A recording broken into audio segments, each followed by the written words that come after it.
कि सबसे पहले हम हॉस्पिटल में गए। हॉस्पिटल में जो अंदर काम कर रहे थे उन लोगों से बात की मैंने, जो घायल हैं उनका प्रत्येक दर्शियों का कहना है कि यहाँ 400 से 600 लोगों तक काम करते थे। लोकल लोग थे 100, 150, 200, बाकी 300-400 लोग बाहर से आते थे, अलग अलग जिलों से आते थे, अलग अलग जगह से आते थे। और खासकर सारे 80% लोग दलित समाज और हमारे ST SC के थे। 70% लोग उस तरीके के लोगों ने आइडेंटिफाई करे कि कोई झाबुआ से आ रहा है, कोई पीछे खंडवा से आ रहा है, मतलब आदिवासी समाज के परिवार के लोग ज्यादा थे।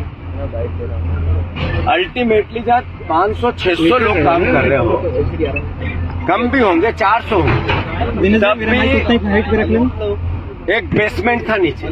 बेसमेंट में 100 लोगों से ऊपर, 150 लोगों से ऊपर काम करते थे। पहली फ्लोर, दूसरी फ्लोर, तीसरी फ्लोर। जिस 15 किलो से ज्यादा आप विस्फोटक नहीं रख सकते हो, बारूद नहीं रख सकते, ये नियम है। इतना बड़ा विस्फोट ये कहता है कि हजारों किलो बारूद था। तो अल्टीमेटली आरोप प्रत्यारोप का विषय स्पष्ट है। झाबुआ में कांड हुआ, बीजेपी का नेता उसमें संदिग्ध था, 80 लोग मर गए थे, जांच आयोग गठित किया था, SIT भेजी गई थी। आज तक जांच रिपोर्ट पे क्या हुआ और दोषी कौन है, संदिग्ध के दायरे में है। अब आप देखो, मैं वहां से आके सीधा स्पॉट पे गया जब JCP चल रही है। JCPओं के चलने की प्रोसेस ऐसी है कि लाश कोई जिंदा बच भी जाए तो नहीं बच सकता।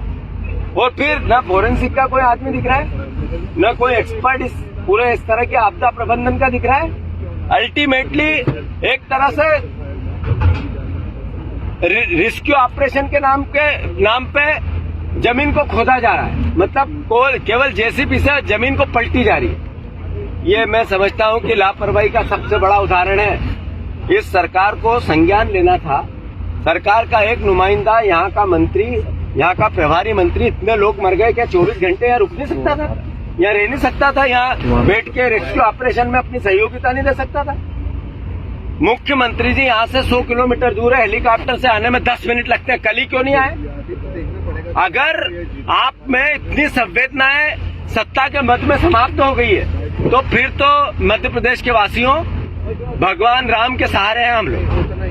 में सवाल है, जब रेस्क्यू ऑपरेशन चल रहा है तो क्यों फोरेंसिक की टीम नहीं है? सवाल है, कितने लोग नीचे दबे हुए? इतना बड़ा ब्लास्ट था, इतना तेज गति का ताप था, जो स्केल था आग का या विस्फोट का, उसमें लोहा भी पिघल जाए तो इंसान की हड्डियां कब गल गई पता ही नहीं चला।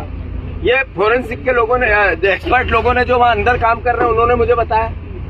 तो कुल मिला के सैकड़ों की तादाद में लोग हताहत हुए। ये 10 और 11 की जो बातें हो रही है, ये मुख्यमंत्री जी सिर्फ बताई जा रही है। मैं आपसे अनुरोध करता हूं, गरीब की जान की कीमत नहीं है इस मध्य प्रदेश में। गरीब की जान की परवाह करो।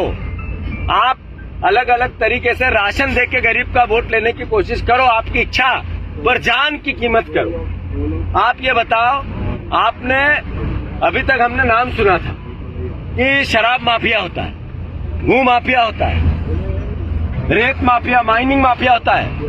ये बारूद माफिया मध्य प्रदेश में काम कर रहा है। शर्म आती है। मांगे हमारी, जो लोग हताहत हैं उनको 25,000, 50,000 की बात नहीं करे सरकार, 10-10 लाख रुपए घायलों को देना चाहिए, 1-1 करोड़ मृतकों को देना चाहिए। रजिस्टर क्या था इनका मेंटेन करें, और जो लोग लापता है, मिसिंग है, उनका क्या होगा और उसको किस तरीके से मैपअप किया जाएगा, ये सरकार को निर्धारण करना चाहिए। और जो मिसिंग है उसके परिवारजनों को 1-1 करोड़ रुपए की व्यवस्था करके देनी चाहिए।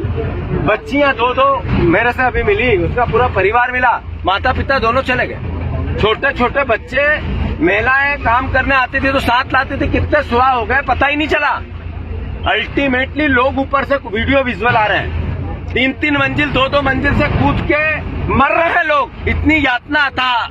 मतलब ये एक तरह का सरकार द्वारा निर्मित क्राइम है। इससे पहले जब इस तरह के विस्फोट हुए थे तो मुख्यमंत्री तात्कालीन ने कैसी बड़ी बड़ी बातें की थी। हम ध्यान रखेंगे, जो लाइसेंस देने की गतिविधि और टाइट करेंगे, नियम बदलेंगे, हमने जो दोषी है उनको फांसी की सजा देंगे। कैसे कैसे बयान, और फिर लोग मर गए। ये ने वही सरकार थी जब वो लोग 80 मरे थे, हताहत हुए थे, और अब फिर ये लोग सैकड़ों मरे हैं। तो सरकार द्वारा निर्मित हत्याएं हैं ये, सरकार ने हत्याएं, सरकार की लापरवाही से हत्याएं हुई है। एक मंत्री रेस्क्यू ऑपरेशन में नहीं रह सकता सरकार का, इससे ज्यादा बड़ी लापरवाही तो कुछ नहीं हो सकती है। एसआईटी का गठन होना चाहिए जल्दी से, जो दोषी मालिक है वो अपनी जगह है, उस पर तो 307, 302 का मुकदमा हो, और जो अधिकारी इसमें लापरवाही के उन पर भी 302 का मुकदमा हो। सरकार चूंकि टोटल दोषी है, प्रदेश से माफी मांगे मुख्यमंत्री, और कम से कम अब तो आ जाए मुख्यमंत्री लोगों और परिजनों से मिलने। अभी भी आप भोपाल की कुर्सी से नहीं उठना चाहते हो, उज्जैन 5 बार हफ्ते में जाना चाहते हो, लोग मर रहे हो, आना नहीं चाहते। इससे शर्म की बात नहीं हो सकती है। मोहन भैया कृपा करो, मुख्यमंत्री जी हरदा आओ और जल्दी से मरोहों की लाश, जो लाशें वो ढूंढवा के परिजनों को दो, और इनके लिए जो बेस्ट से बेस्ट हो सकता है, अच्छे से अच्छा हो सकता है वो करो।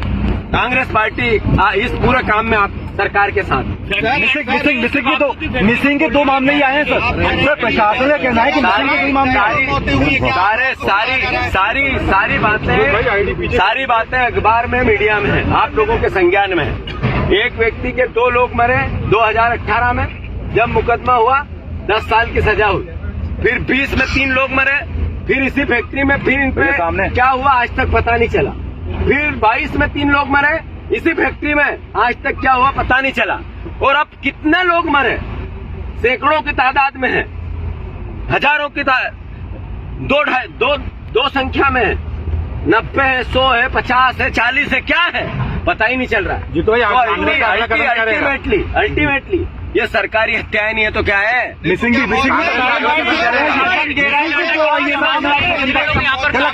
पटाखा फैक्ट्री के पास तमाम लाइसेंस है। कितनी मौतें हुई हैं, मौत के आंकड़ों को आप इतने पत्रकार, इतने मीडिया, इतने कैमरे हैं, मैं आपसे सवाल है, क्या मौतों को छुपाया जा रहा है कि नहीं छुपाया जा रहा है?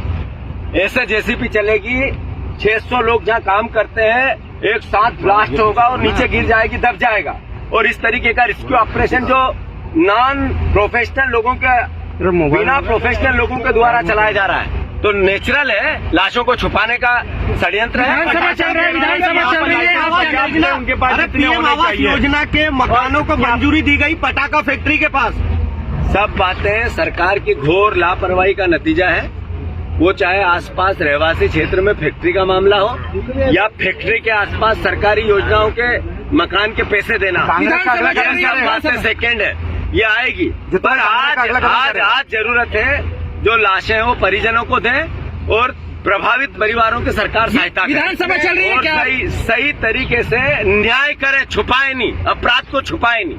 विधानसभा चल रही है, आप क्या कार्रवाई करेंगे? किस तरह विधानसभा में हमारे विधायक इस मसले को लेकर सरकार से सवाल पूछ रहे हैं। धन्यवाद। जो कमिश्नर